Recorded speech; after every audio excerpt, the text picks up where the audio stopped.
Hey, it's Caroline, career and leadership coach. And let me ask you this important question.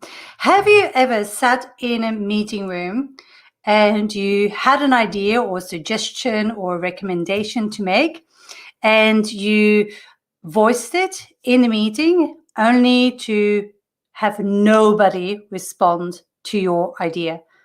It wasn't being heard, it wasn't being implemented, it wasn't being discussed. And so you feel invisible and you don't feel that what you have to say matters. And this is a downwards effect, because a lot of the time, if it happens once, twice, three times, people actually shut up and think like, okay, it's not even worth it. I'm bad at this stuff. And people start really thinking about themselves and what's wrong with them, that nobody's listening to them. And maybe I have nothing interesting to say. And all these type of feelings and all these emotions actually come up. And so I had a client that was exactly in that situation. She had, in her last 3 positions, she encountered the same problem time and time again. She was sitting in important strategic board meetings. She would have a room full of people. They were discussing, debating something. She would make a suggestion. She would make a recommendation, and it only fell on deaf ears. So it's frustrating, but there are strategies. So we worked out the whole strategy together, but there are 7 things that I want to share with you today that you can implement on how you can change your influence with leaders, whether that's the executive team, whether that's the senior management team, whether that is any type of leader, because these 7 things are so applicable to anyone that really wants to make a bigger impact. Doesn't mean that you have to climb the corporate ladder, but just want to make a bigger impact. Because if you can't make an impact, you kind of think like, what's the point? I'm working this crazy amount of hours. I'm sacrificing a lot. I'm putting a lot of emotions and effort into this job. I want to make an impact. So if this is you, those 7 tips will be very, very interesting. So first of all, you have to think about your personal brand. Now, everyone on the planet has a personal brand. It's whether or not you are intentional about your personal brand, or if you let it have a life of its own.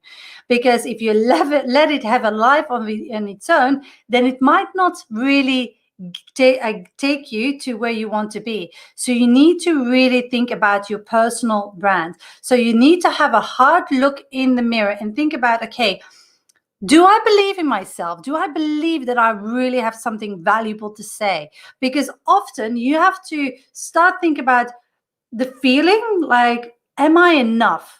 Am I enough to do this? Because you need to believe in yourself if you want to influence senior management. They don't have a lot of time. They want to get things to the point.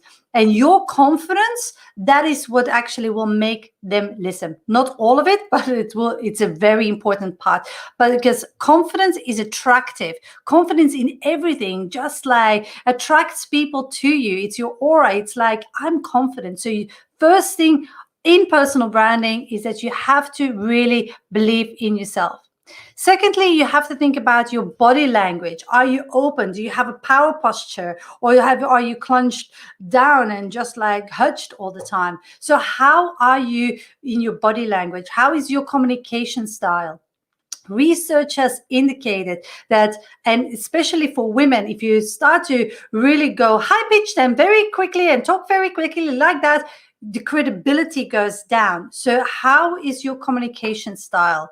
And sometimes you have to start to be conscious about it. Like one of my other clients, basically, she came in a meeting, it was always cold, and she was like sitting like that. And unconsciously, that is your body language that you bring to the table. So you have to make sure that you start paying attention to those things. Even though you might say, hey, Caroline, I know this. Body language, yeah, whatever. If you have a problem with influencing upwards, in influencing senior leaders, executive senior management team, then you have to consider all of these points because your personal brand is really important. So that's the second point, your body language and your communication style. The third point on their personal branding is the perception people have from you. So are they just looking at you like, yeah, she's a doer, she's like really good in executing and operating stuff, or are they looking at you strategically as a strategic contributor? Because that is a shift that you need to make. So again, the perception that people have of you in the office will impact how you are able to influence those senior managers, those executive teams, and so on. And then lastly, on the personal brand is your values. Like, I can't stress this enough, and people don't get this. So I'm going to keep on repeating and repeating and repeating until you hit home. If you have different values than the senior management, then you can't, it's so hard to influence. You will keep on bashing your head against the brick wall. And a lot of people are resilient and persistent, and they don't want to give up, and they want to keep on going because they can see the bigger picture. Oh my God, if only I can reach them, reach through, then I can make this difference. But the problem is the values.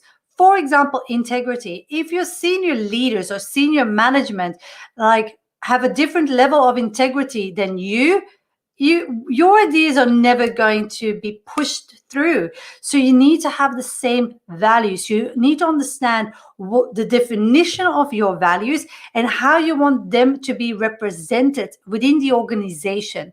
So, and this is such a critical part that most people dismiss because values seem fluffy. That's basically like the wrong connotation that people have. So that's the first thing of the 7 is your personal brand. So personal brand, we have 4 things.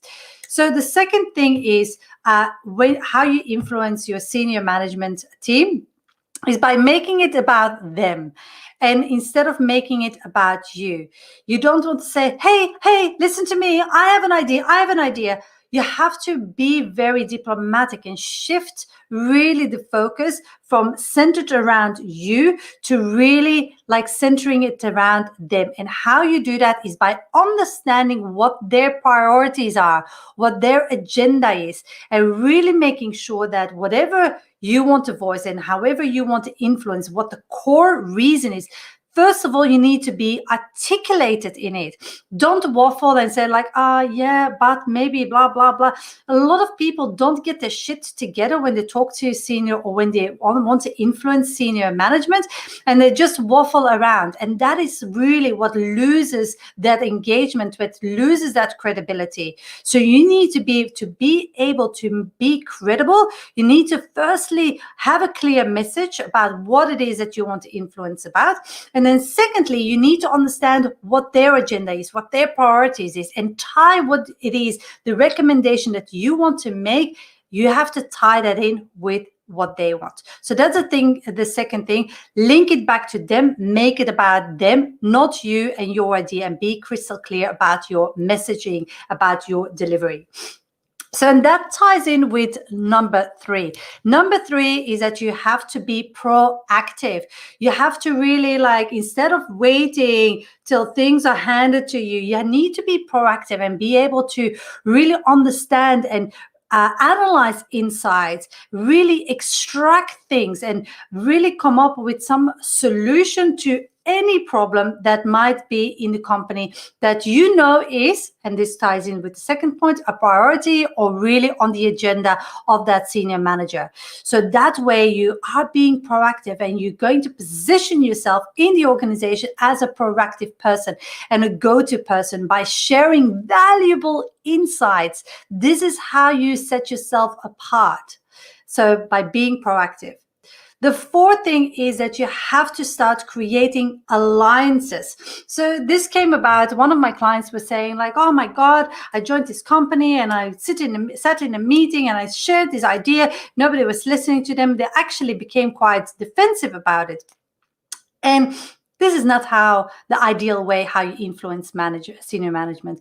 Of course, if you already have a good reputation of them listening to you, of influencing them, then that's a different thing. Of course, you can have that strategy. But if you don't have that relationship yet, you have to build that. You have to build alliances before you actually bombard and drop a bombshell of an idea in a group.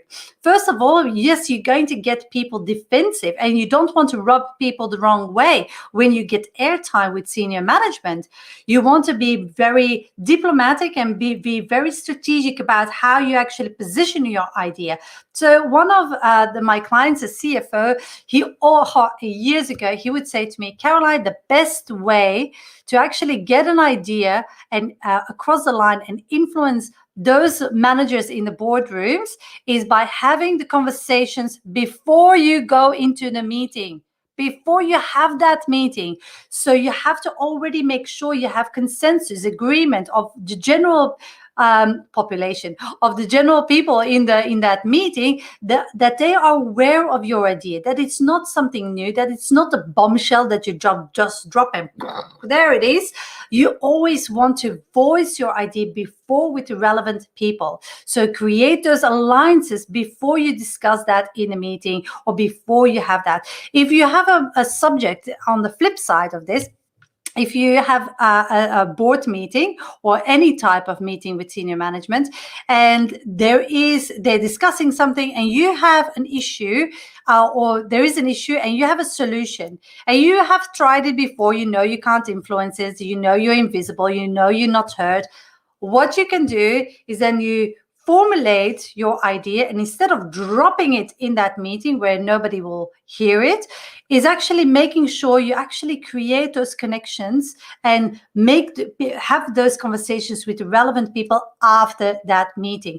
And that's how you actually start building that credibility, because then when they actually know that, and you have to make sure they don't steal your idea and claim it as their own. So for those who work with bosses like that claim the fame that actually belongs to somebody else, you have to be wary of that. You have to be very assertive. So you have an additional layer of preparation to make where you actually do that. But otherwise, make sure you have those conversations before or after the meeting, not during the meeting. You don't want to cut something new or launch something new if you don't have the credibility yet, and you don't have that influencing relationship yet, or you don't have those alliances yet. Hope that makes sense. Okay, next one, the fifth one that on the list is don't be vanilla. Now, I personally like vanilla, but you want it to be like salted caramelized with chocolate sauce and like, I don't know, sparkles coming out of your ears. Like, you want to be different. Now, this doesn't mean that you have to rock the boat and have confrontational conversations all the time. That means that you have to understand who you are. You don't want to be vanilla. You want to be like unique. You want to understand what your genius zone is, and you want to be able to craft that out. And then once you know that, you need to understand how that links back into the bigger picture, to the organization. So you need to understand where you fit into the system. And this is not something that somebody has to tell you, because a lot of people say, oh, yeah, there is no career development in the organization. They don't have a career path. But then I have other clients that actually create their own career development, that create their career path, that create roles where they weren't before. And I know that you can't do that in any role, but you have to really be able to stand for yourself, to know what your genius zone is. You have to understand that you don't want to be vanilla, because vanilla in leadership is not going to get the right attention and being able to make the right impact. So you need to understand what you stand for in order to create those alliances, in order to be proactive, and in order to understand if you fit in the organization or not. Okay, so that's the fifth, is stop being vanilla. The sixth thing that I want to share with you is emotional regulation. Now, there is a big shift that needs to happen when you go from whatever position you are, whether it's management, middle management, and you want to start influencing upwards to senior leaders, senior management, that executive team. you're going to be triggered, emotionally triggered. People are going to be very blunt sometimes with you, that you will think like, oh my God, you will question yourself. You will question if you even belong there. You will question like, oh, do I have anything valuable to say? So that's why you have to be strong with yourself and believe in yourself. But you also need to be able to emotionally regulate yourself. And so it's not throwing out your toys like a baby, like, how do you say that, throwing out the toys of the pram when you're a baby. Like, you have to be able to look at the facts rather than the emotions. It can be very emotional, whatever decision or however they talk to you or however they communicate with you. But what you need to do is like bring it back to facts rather than emotions. Emotions have a place, and I love emotions, and you need to let them, you can't suppress them, you need to let them out. But there's also like, you need to be able to regulate them, and you do that by understanding what triggers you. Are you triggered by the fact if they talk to you and you find it disrespectful? Whether or not they mean it or not disrespectful, that is another thing. It's your perception that it is disrespectful or unfair. For me, unfairness is a big one. Whenever I feel something is done unfair, is unfair, I get triggered in big ways. And now, knowing that, I know how to manage those triggers, and I know how to regulate my emotions. And regulating and managing those emotions is different for everyone. Some people, I like to journal. I use a technique as emotional freedom technique, or EFT, or tapping, what people say. Other people, and I also do meditation. Other people just like to do hits, like high intensity workouts. Other people like running, like walking on the beach, or dancing, or putting the music really loud. Like, you have to see how you are managing those triggers, because whenever you want to influence somebody that's really in power, I sounds really not like me, but hey, when you want to influence people that you think they are powerful, you're going to be triggered in certain situation. You're going to feel like, oh, he or she is glaring over me, he or she is not listening to me, and stuff like that. So you're going to be triggered. So you have to make sure that before you even start all this process, that you have your foundation and your mental health, your mindset in the right place. So yes, believing in yourself, but also your mindset when you are triggered, because here is a newsflash: you will be triggered in this whole process.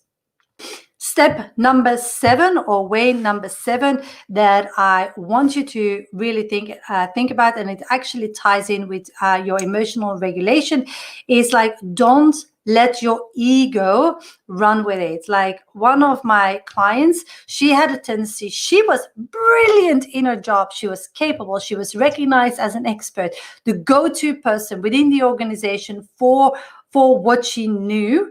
But whenever it came to influencing, it didn't work. It fell on deaf man's ears. Just like I said before, like, felt invisible, like they didn't hear, or didn't really implement any of the strategies that she recommended. And so it was absolutely frustrating for her. And that was because every time she was in a conversation, she would let her ego run the show. So she wanted to be right because she was an expert in what she did. She was known, she was an expert. So whenever there was a discussion, senior management or not, like, she would actually tell them how it is. So even though I said before, don't be vanilla, know what you stand for, you also have to have a certain degree of diplomacy, because you need to be able to emotionally regulate yourself and not let your ego run the show. So it's not needed to always be right, or even though when you know you're right and you know there is a better and better way to do things, if you want to influence the senior management, there are different ways that you need to approach it. And depending on the established relationship that you have with them, you can be more blunt or not. But you have to really like read the room. And if you can't read the room, then it's better to actually tone it down and ask the right questions before you become righteous. So that's very important, asking the right questions, open-ended questions, questions that are not where you're not leading or judging or like inserting your opinion. Like keep that for later. Even like the best way to do that with the senior manager is like first ask questions, really gather all that information, all their thoughts, the way they perceive that thing, their positioning around that. And then I would say afterwards, like a day later, let it sit, let it absorb, and come back to them with like, hey, you remember that conversation that we had, the thing that you're struggling with? Like, I had a thought about it. I have a really good suggestion that will cause you to blah, blah, blah. And really the impact, the priority that they have. Can we schedule a meeting, or when do you have like 50 minutes, 20 minutes of time? And that's basically how you start inserting yourself in a very different way. So I hope these 7 techniques or 7 proven strategies work. Some you might be already doing, others might need to be like, you might need to work on. Like influencing senior management is not a magic pill. This is not like you wake up and, oh, hallelujah, you change your approach, you change the way you behave in the workplace. This will need work, and you will get triggered, then you will slip back in your old ways. And it's constantly working on yourself and really improving yourself. It's like self-development almost, that you will actually become a new person or a different person, because you want to influence and learn a new skill. So that will take time. And like learning any new skill, think about it. When you were going to, I'm pointing at my window because I'm just like, if you want to learn to ride a bike, the first few times you're going to fall flat on your face or maybe scrape your knee or whatever. So learning something new always will be like a journey, and then you will become really good at it. And the more you do, with influencing, it's the same thing, guys. So the first thing is like understanding all these elements, but then you have to practice and practice and practice until you become really good at it. So don't give up the first time you do something. Just like give it time to actually make sure it's really cemented in, and that it's a part of you. But you can do this. I hope this gave you some insights, and I hope this made sense. If we are not connected on LinkedIn, connect with me. I always like to connect with more and more people and spread my message with more and more people so I can help them transform their career, basically. If this really resonated and you want to take the next step with me and work with me, schedule in a call to have a chat. On that chat, we're just going to go through what's your current situation, because every situation is different. So I want to understand what your current situation is. Then I want to work out with you what a potential plan would look like. And at the end of the call, if you say like, hey, let's work together, we can talk about what that would look like also. Perfect. If you like this video, give me a thumbs up. Always nice to know if people really resonated with my message. And I will talk to you very soon, guys. Thank you so much. See ya. Bye.